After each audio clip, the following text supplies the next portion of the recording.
Is this weird? No, this isn't weird at all. Is it weird with a camera there? No.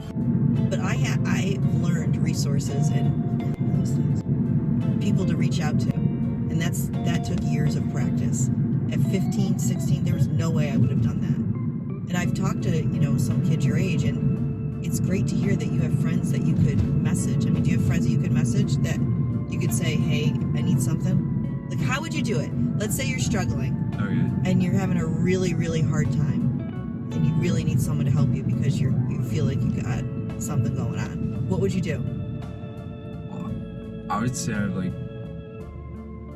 I'm in a situation where I have an absorbent amount of people who have experience with this, so I could talk to them, I could talk to you, I could talk. I would hope so.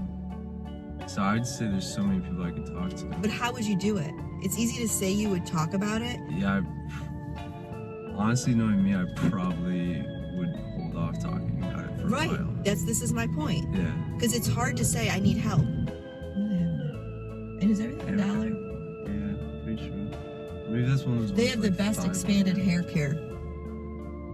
Their hair care is great. And you'd miss that if you wanted to. I would. I mean, you got pretty good hair. Thank you. So I feel like most people, like teenagers, go to their friends first and everything. Right, and exactly my point, and why we need to teach kids, teenagers, how to talk to their friends. Because truthfully, you can say the wrong thing to somebody. Yeah, I can see that. You can 100% say the wrong. Oh, shit, I thought it was another. One of the songs you sent me, you said is about domestic violence. Yeah. With a pandemic, our domestic violence is at an all-time high. Really? People are stuck at home with their abuser and they can't leave. People are calling police stations and ordering pizzas, and they'll say, do you want pepperoni with that? And the dispatch knows to come without lights on so that they can help the person. And people in video calls that are trying to let somebody know that they're in a domestic violence situation will put their hand out, put the thumb underneath, and then close their hand like this. I've seen that. You've seen that? Yeah. It starts as a kid, as teenagers. It's not like for just adults. So it's something that you should be watching with your friends. Like if a kid is being abusive? Yes. I mean, someone doesn't wake up one day and is like, oh, I think I'm going to abuse this person today. That's not how it is. You evolve into that, and it starts young. And if it's not stopped in the beginning, well, this is going to be a deep conversation right now, because I'm about to say something. Okay, continue. Do you think in schools that they should be doing more besides telling, like in situations where people are, they teach girls to say no.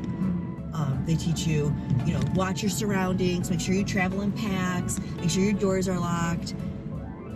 What do you think? They taught us like that, or they might have told girls like separately. Right. They probably. How come they don't tell boys to not rape?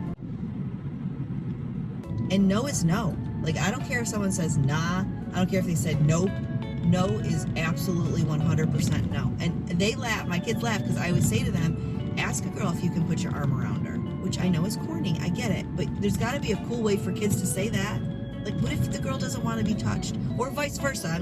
This isn't like, I'm going both ways. Because I've seen plenty of girls pushing themselves onto my guys. So, it goes...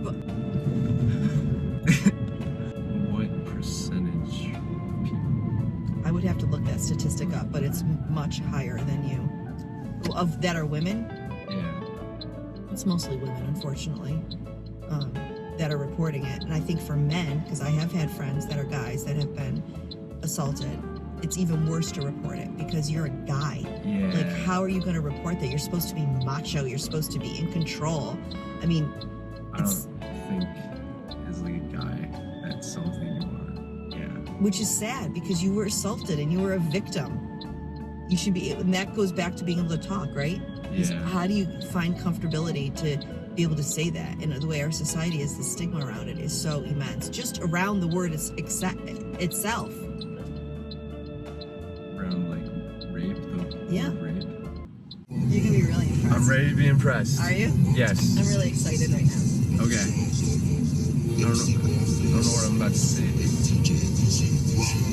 I wanna rock right now. I'm Rob Ace and I came to get down. I'm not internationally known, but I'm known to rock the microphone because I get stupid, I mean outrageous. Stay away from me if you're contagious, cause I'm the winner, don't let a loser. Being MC is what I choose. Ladies love me, girls adore me. I mean, even the ones who never saw me like the way that I rhyme at a show. The reason why, man, I don't know. So let's go, cuz. That was pretty good. That was pretty good.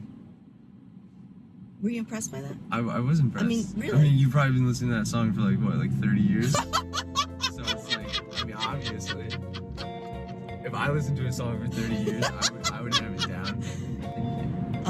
What is it like making these videos? Like, why do you do this?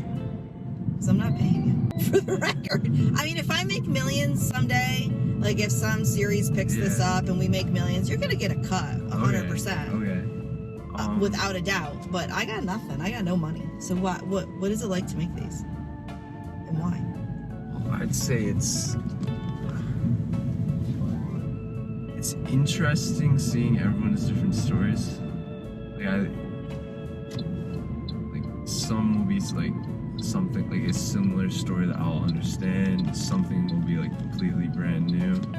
And I always find it interesting that like even if it's somebody struggling, whenever you like have them say like what would you miss? Yeah. Like most people, they'll freeze up and they'll like say like I'll miss everything like before they even say anything, because like I think the question what would you miss, like it just like it's an overloading question because there's so much you'd miss.